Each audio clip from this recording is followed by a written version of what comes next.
welcome back to the Five Spot. We're so happy for you to join us. We have a lot to talk about, a lot of highs, a lot of lows, bad quarterback play, bad play calling, more importantly, bad football. But as far as the NFL is concerned, everyone has had their eyes on Josh Allen and the Buffalo Bills after they made a decision to fire Ken Dorsey.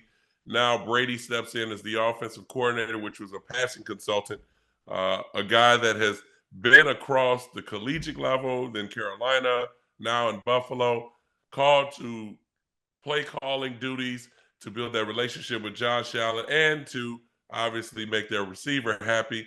And they had an explosion on the New York Jets. The New York Jets is known for their great defense, but their offensive coordinator, to me, just can't seem to call plays unless Aaron Rodgers is behind center.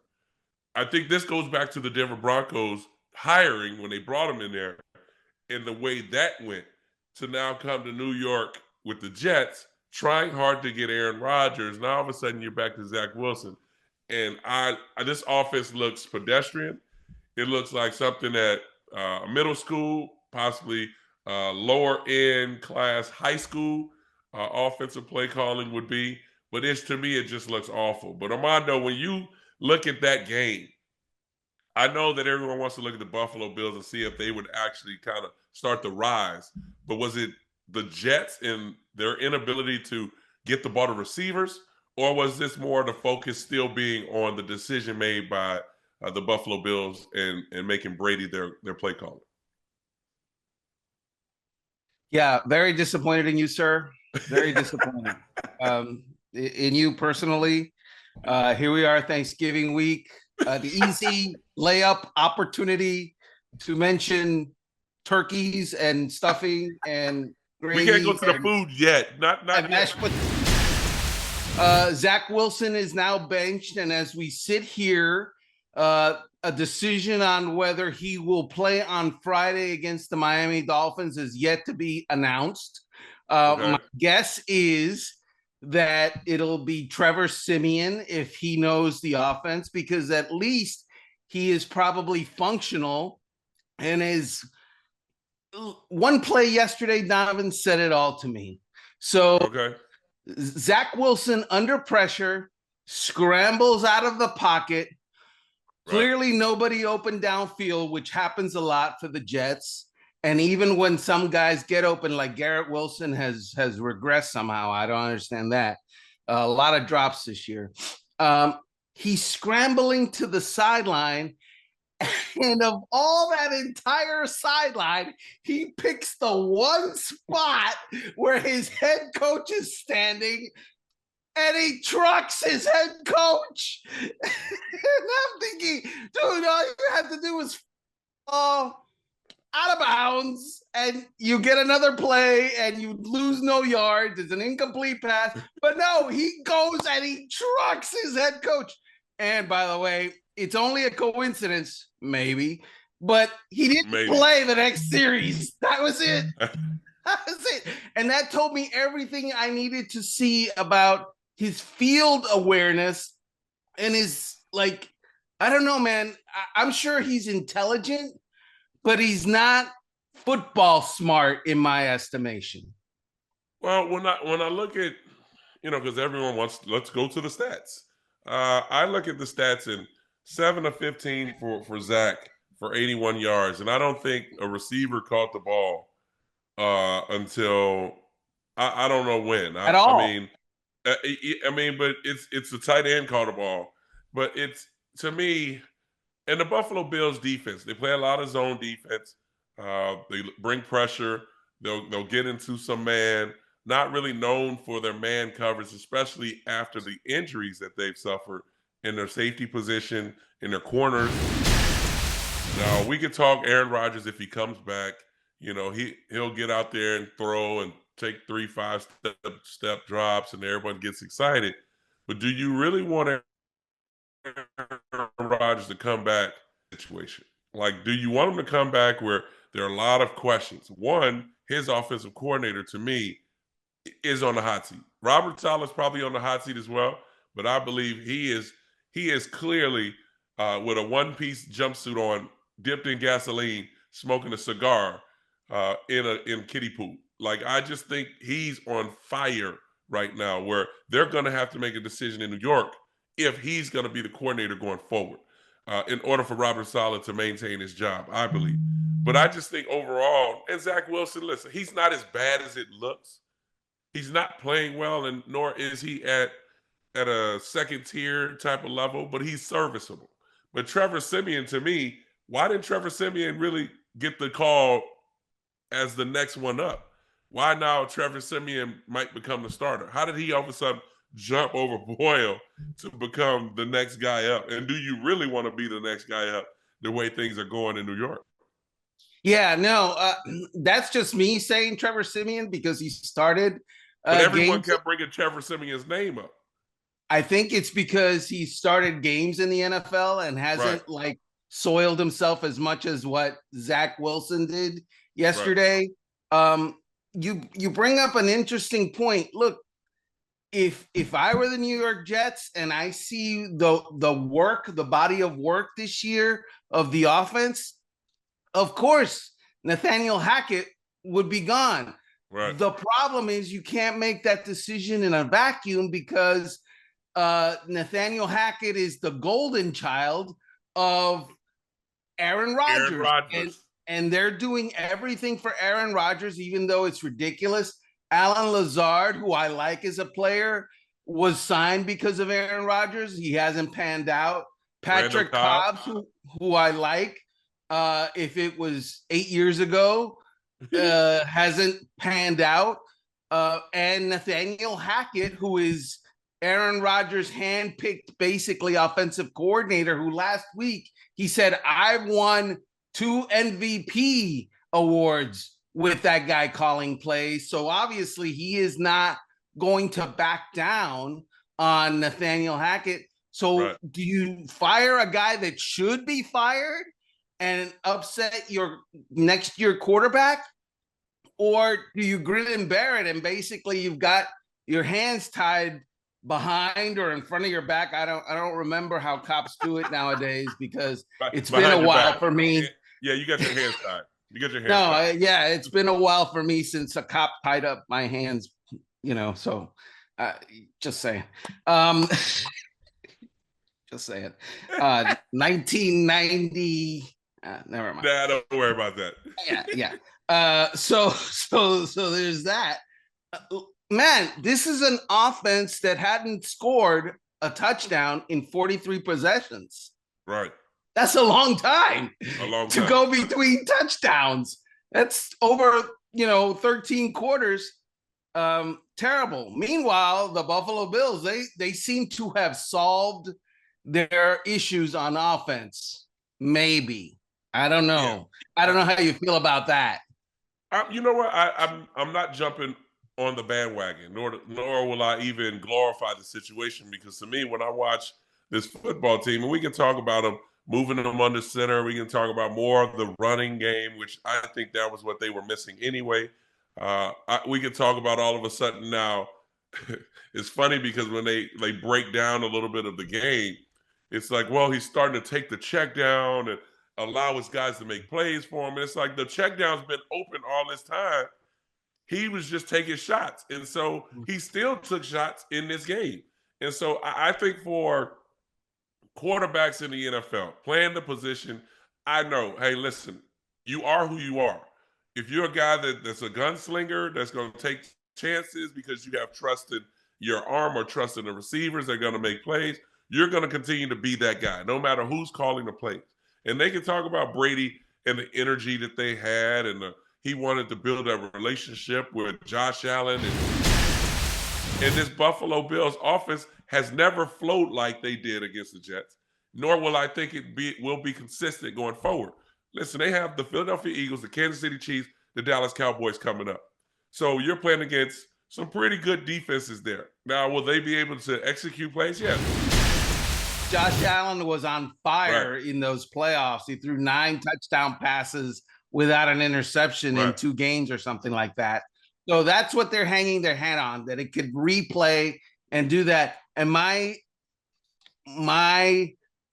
experience of when players and coaches and teams say that is that rarely do they replay that. No, right. It happened before. Right. That doesn't mean you've done it before, you're going to do it again. Exactly. It's a different team. It's a different year. It's 2 years removed. Right. So if that's what you're hanging your hat on, and that is exactly what, Sean McDermott and Josh Allen have been talking about of late, then they think that it could replicate. I don't know about that. Well, let's talk about just kind of replicating, because in Pittsburgh, the Pittsburgh Steelers have been winning over the last few years, and I should say, over the last decade with Mike Tomlin. He's been very successful with having a winning season. This year, again, if you look at the record, yes, they're having a winning season, but from an offensive standpoint, they might be the worst team in the NFL. But we have some words of wisdom here from their quarterback, Kenny Pickett, and the things that he felt were going on with this football team. The plan not to take very many deep shots? No, the plan was they play a lot of man-to-man. They didn't play a lot of man-to-man today, so they threw a lot of zone looks at us, different zone looks. We were expecting them to come in and play man. We got to adjust better. But the thing that I look at when it comes to Kenny Pickett and his comments, yes, do we blame it on the coordinator, Matt Canada? Yes. Do we blame it on Kenny Pickett and his inability to create explosive plays, be accurate with the football, continue to move the chains in the passing game? Yes. Are they trying to revert back to old Pittsburgh Steelers offense by running the football? They have to, and just allow their defense to win games for them. So when I look at their skill position players, they're not getting the ball to their number one receiver. He's disgruntled, just like every other Pittsburgh Steelers receiver. Number one receiver, he gets upset. They're not getting the ball. Najee Harris is upset. He's made comments about it. Kenny Pickett is pointing the finger, as we heard. But I just look at this Pittsburgh Steelers offense. Do they make the decision now to fire Matt Canada as their coordinator? I think it's time. In season? You're thinking in season right now? In season? It's not the Steeler way, nor do we see Mike Tomlin going in this direction. But I think a change has to be made. Yeah, I think a change has to be made too, and it involves the guys on the field. Look, Matt Canada has not reinvented football. All right, right. I guess we agree on that. But neither has he turned it back to the dark ages or anything like that. Those comments by Kenny Pickett are kind of immature, in my opinion. Very. When you talk, Kenny Pickett sucked in this game. Okay, all season. Yeah, his pocket awareness was this on a couple of blitzes, and he took a sack that should have been a safety that wasn't called a safety, but zero pocket awareness. You got guys running at him, and all he knows how to do is to duck under and protect himself rather than getting rid of the ball and maybe taking a hit, but you're getting rid of the ball.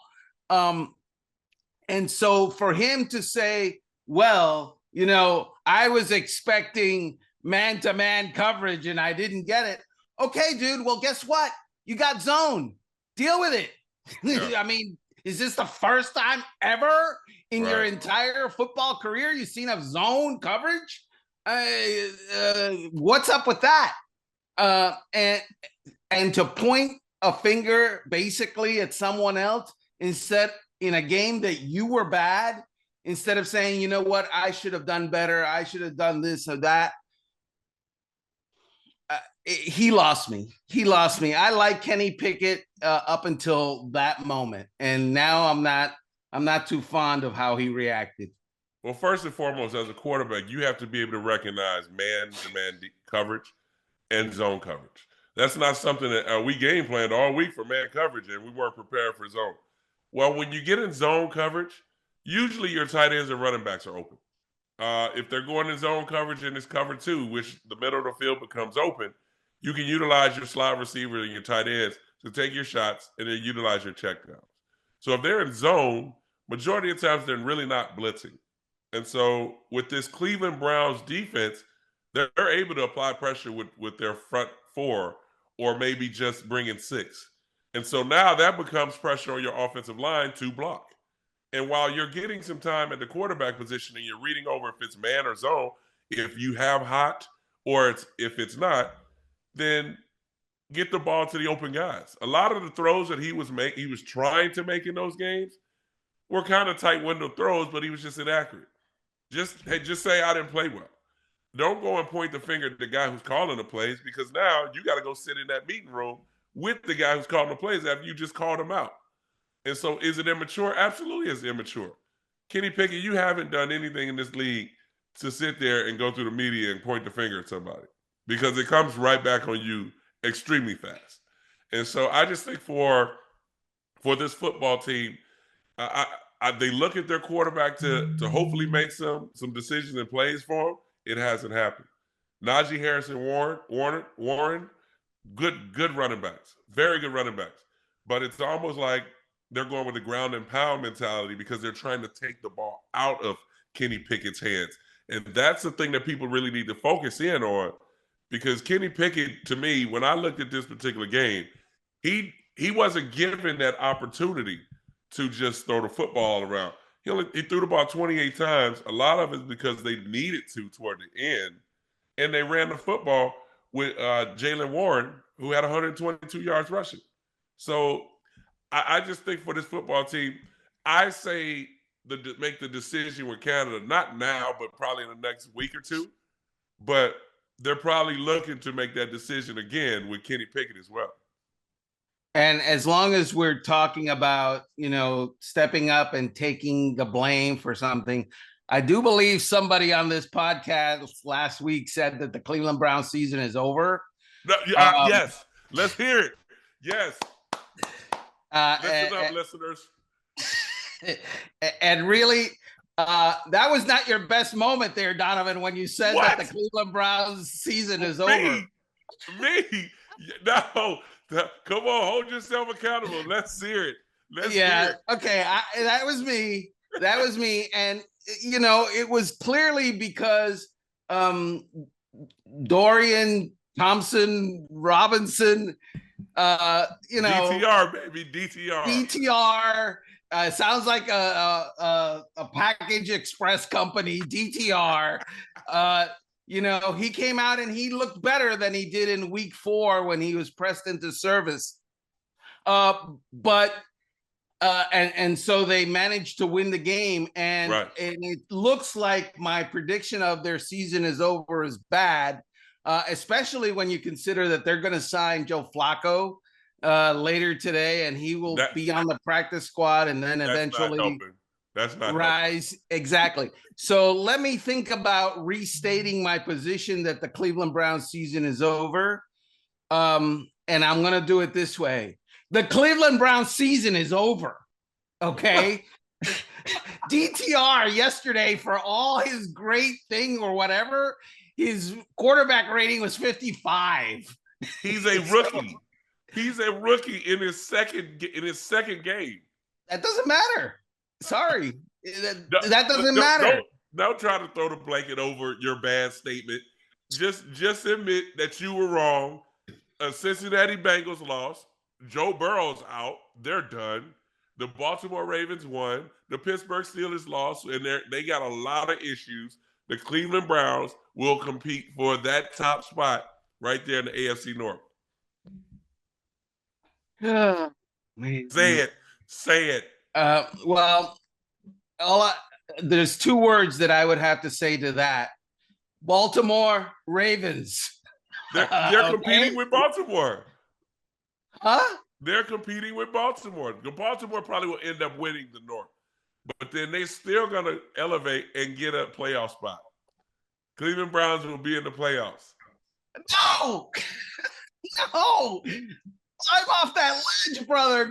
Don't jump off. No, don't do that. No, that's bad. Cleveland rocks. Cleveland rocks. Well, I'm a fan of lakes. I really am. And when they're great, I really like them a lot.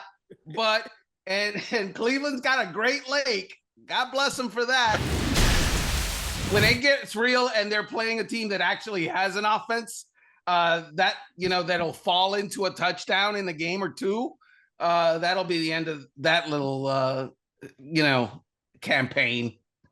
Oh yeah, just we'll go back to this as the season goes on and bring up Armando's statement about Cleveland.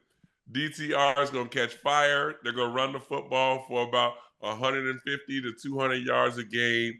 He'll throw for about, maybe I'll give him 205, maybe 220 a game, and their defense will still continue to be lights out. So we'll be looking at that.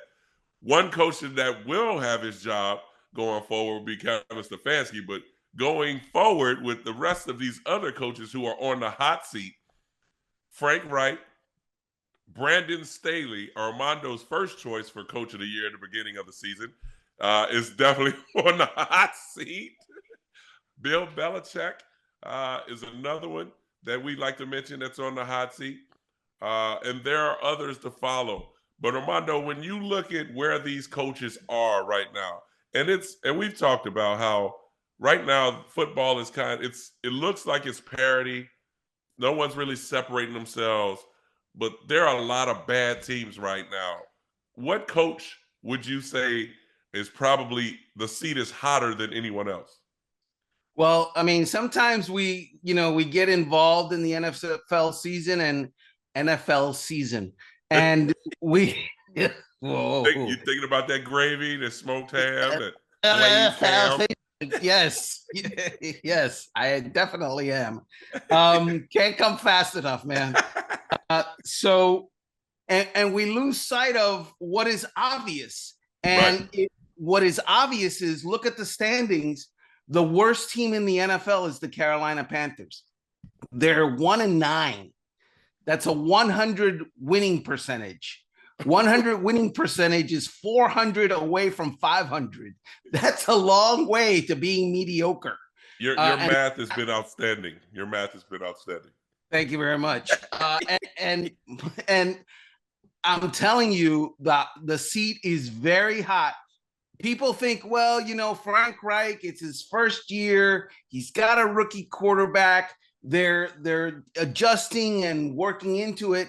Frank Reich's problem is that the owner, David Tepper in Carolina, is kind of a new owner kind of guy. Yes. And he's not exactly like best buds with Frank Reich.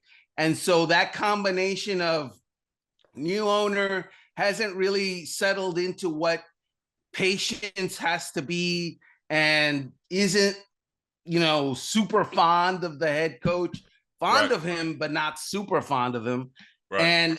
And then that same guy looks across and sees the Houston Texans and CJ Stroud is competing for Rookie of the Year. Right. And our guy looks bad. And the Texans are competing for a playoff spot, if not the division title. Right. And our team is 1-9. That is a bad look for Frank Reich and the entire Carolina Panthers organization. And I say to you that there is a coach change coming in season. They didn't really have the talent to say, you know what, we're just a couple pieces away. So they had to clean house. And yes, new management, new owner, bringing in new coaching staff. Their quarterback coach, I think, is McCown. And then Frank Wright relinquishes play calling duties, I think, 4 weeks ago. So that decision, I think, was more for everyone on the outside to say, hey, you know what, he's giving opportunities to other people. Bryce Young is a rookie and he's struggling a little bit. But he's only throwing to Adam Thielen. Adam Thielen is his number one receiver. And it's not like he has a lot of young, explosive talent to be able to elevate his game as he continues to go along. So it's going to take time. I don't look at it that way. I look at it in the sense that there are a lot of teams that are continuously struggling. I think the Bears and their coach is more on a hotter seat than Frank Wright. I think Frank Wright will still have that opportunity to continue on. The whole NFC South, to be honest with you, to me, is nothing exciting about. The number one team in the NFC South is the New Orleans Saints with 5 wins. And that's not saying a lot because the Falcons have 4 wins. I look at the NFC North, and yes, the Detroit Lions are different. They got 8 wins. They're amongst themselves. The Vikings have 6. But the Packers and the Bears. And so the thing goes, it goes to the Arizona Cardinals only with 2 wins. I mean, Sean McVay only has 4 wins. So I just think for Frank Wright, I think his job is fine. Brandon Staley on the other end, yeah, Brandon Staley, I think the band is outside working on their sound. So when they decide to cut bait, that door opens up and he walks out with the boxes and the band's ready to play. Because I think he's weeks away from being removed from the head coaching spot out there with the Chargers. Yeah, and look, one of the signs of a coach is on a hot seat is when he gets into it with reporters in the post-game press conference or any press conference. I know because I've been one of those reporters that have gotten into it with coaches in the past. And here's the thing. Yesterday, Brandon Staley got into it, got kind of, salty, got kind of showed his frustration during a press conference with the reporter. And here's that sound. I'm not here to talk to the fan base. I'm here to talk to my players, the locker room. I know that we give ourselves a chance to win every single week with the game plans that we have, okay? And we have done it here. You guys act like we've never played good defense. That's not the truth. That's not the truth. You act like we haven't made any improvements. Today, in the run game, we played outstanding. We're rushing the quarterback well. What we got to do a better job of is in the passing game. And that's where our full attention is, and it's where it will continue to be.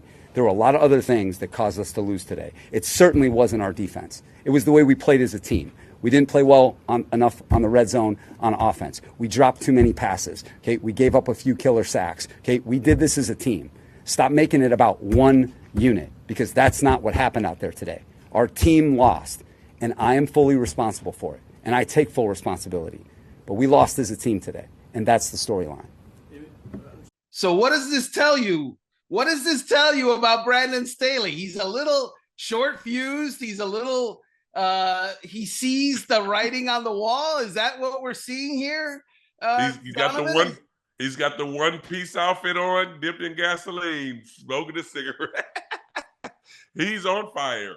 And I think what we're seeing from as far as the Chargers are concerned, you've paid your quarterback over $250 million. He's your franchise guy. You have Keenan Allen, which you got to figure out what you're going to do with him. You have Austin Eckler, which you got to figure out what you're going to do with them. 2 key players in this offense that are highly productive. Now, Mike Williams is out with an injury. He's out for the season. He'll be back. He's another one of their top receivers. They have a lot of young talent on the outside, which we've seen in a Green Bay game, started to elevate. Palmer is going to be a really good receiver for them. Offensively, they're fine.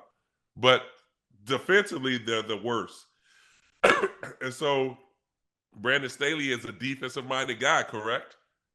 So why is your defense giving up so many points so far in this season? So I think that's where they're going to hang their hat on in the decision going forward with Brandon Staley.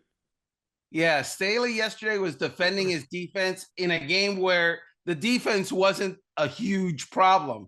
But it's been a huge problem previously. Yes. And so that's now the narrative for the Los Angeles, don't call me San Diego Chargers. It's just one of those things where, kind of like the media is like a bulldog. It grabs a bone and it's hard to get rid of. It kind of like gnaws at the bone. And Brandon Staley and his defensive play calling is the bone. I'm sorry, coach. It is. They've lost 5 of their 6 losses are by 3 points or less. 3 points or less. That tells me that they're close. That tells me that they're okay, but they need something to get them over the hump. Can you replace the entire offensive line? No.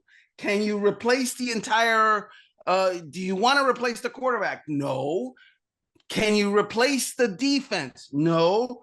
What can you replace?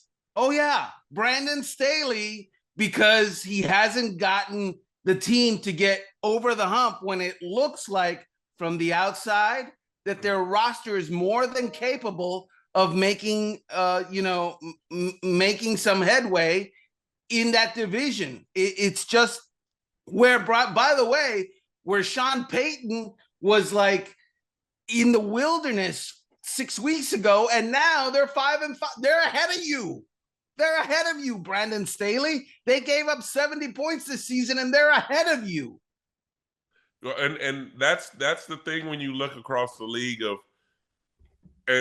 by midseason. That's why when people ask me, well, what do you think? Who's going to be the Super Bowl teams to represent? And I never say, hey, well, I think it'll be this team. I say, let's wait until week 6 to week 8 because a lot of these teams don't do much in the preseason and they got to kick the rust off. And it's going to take a time for them to hit somewhere around midseason to either elevate or they get exposed. And teams are starting to get exposed now. And the Chargers are definitely one of those teams. You bring up the Denver Broncos. I still need to see a little bit more from Denver. I love what their defense has done now. That makeshift defense where it changed from giving up 70 points against the Dolphins and just couldn't wait to talk bad about Russell are quiet as church mouses. They are so quiet because they can't say anything negative about Russell. And a lot of it was personal with Russell and just couldn't. Icing on the cake was the fact that he wasn't playing well. Well, you know what? Russell started cooking the last couple of weeks. And they hate to use that term because Russell is they all Hall of Famer. He will when he gets in, and when it will be, I don't know, but he's a Hall of Famer. And right now, he's just continuing to embark his name on what he can do in this league and do it at an efficient level with Sean Payton calling play. Because right now, that offense looks like Drew Brees at the end of his career. A lot of dink and dunk, take your shots when they're there, but more importantly, get the ball into your guys' hands on the outside and let them work, move the chains, check down, hit the running back. The running back Williams has been playing well for them. And I'm so happy he's back after that knee injury because to me, he was one of the premier running backs to keep an eye on, and he's playing at that level. So I just think from Brandon Staley to Sean Payton, big difference. One has changed and adjusted going forward, and the other has not. Yeah, and yesterday or last night, rather, we saw Russell Wilson. By the way, Russell Wilson has 19 touchdowns and 4 interceptions this year. And I'm not just spouting stats because we do more than that on this show. But the fact of the matter is that touchdown to interception ratio is the best in the NFL right now. The best. And so suddenly Richard Sherman isn't talking about Russell Wilson anymore, is he? Right. I got to say this. What we saw last night when the Denver Broncos needed to have a drive to either win the game or we're going to go home unhappy and Ciara's going to be very unhappy. It was like Russell Wilson Maestro came out and it was dink and dunk and this and that. Yeah. But I don't diminish that. No. That's playing quarterback, is it not? Absolutely. 100%.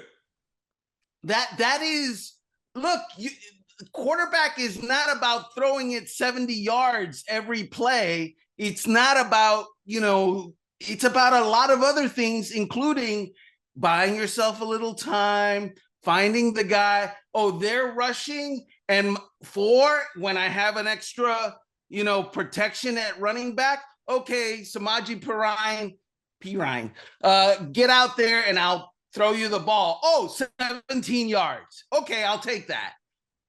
And then when you need it and you're under pressure and you got no time to step into a throw, you flick the wrist and Cortland Sutton makes a play for you.